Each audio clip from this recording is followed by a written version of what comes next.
जय श्री कृष्ण। मैं प्रियांशा। आज हम 84 वैष्णवों की वार्ता से पूरनमल छत्री जी की वार्ता प्रसंग दूसरे से दूसरा और आखिरी पार्ट सुनेंगे। पूरनमल छत्री जी ने वित्तजा सेवा करी और श्रीनाथ जी का मंदिर बनवाया और आपशी ने अक्षय तृतीया को श्रीनाथ जी को मंदिर में पधराए। फिर पूरनमल जी ने द्रव्य से बड़ा ही द्रव्य खर्च किया, बड़ी ही सेवा करी और आभूषण वस्त्र आदि भेंट करे। तब आपशी समझ रहे थे कि पूरनमल जी के मन में कोई और मनोरथ है और पूरनमल जी संकोच करके ये मनोरथ बता नहीं रहे थे। तो आपशी ने उन्हें प्रसन्न होकर कहा कि तुम्हारे मन में कोई और मनोरथ हो तो उसे छुपाओ मत, उसे भी सिद्ध करो।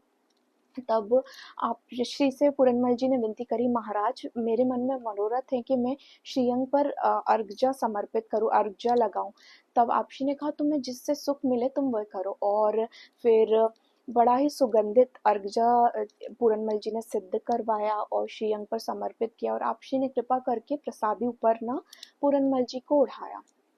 और फिर उसके बाद भी बहुत सारा द्रव्य जो पूरनमल जी कमा कर लेकर आए थे वह बच गया था। उन्होंने वो सारा के सारा द्रव्य भी आचार्य जी को भेंट किया। इस प्रसंग के पीछे का भाव ये है कि जो कुंज निर्माण या फिर मंदिर निर्माण का की सेवा है वह चित्रलेखा जी के रूप में नित्य लीला में पूरनमल जी करते ही हैं। और जो अर्गजा है वे सेवा है जो मुख्यतः श्री स्वामिनी जी संयोग के समय करती हैं और ललिता जी वियोग के समय।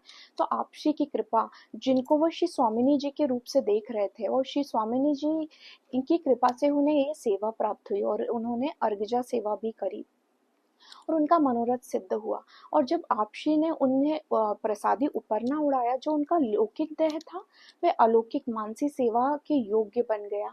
पूरनमल जी ने कोई भी भगवत सेवा अपने घर में नहीं पधराई, बल्कि वे हमेशा मानसी सेवा में ही रहते थे। और सिर्फ उनकी एक सेवा सिद्ध होने से उन्होंने मानसी फल जैसी सेवा का उन्हें प्राप्त हुई। और उन्होंने एक सेवा इतने जी जान से इतना मन लगा के करी कि उन्हें कुछ और सेवा या फिर कुछ और करने की जरूरत नहीं पड़ी। आप श्री की कृपा से उनकी मानसी सेवा सिद्ध हुई। जय श्री कृष्ण। श्री वल्लभाधीश की जय।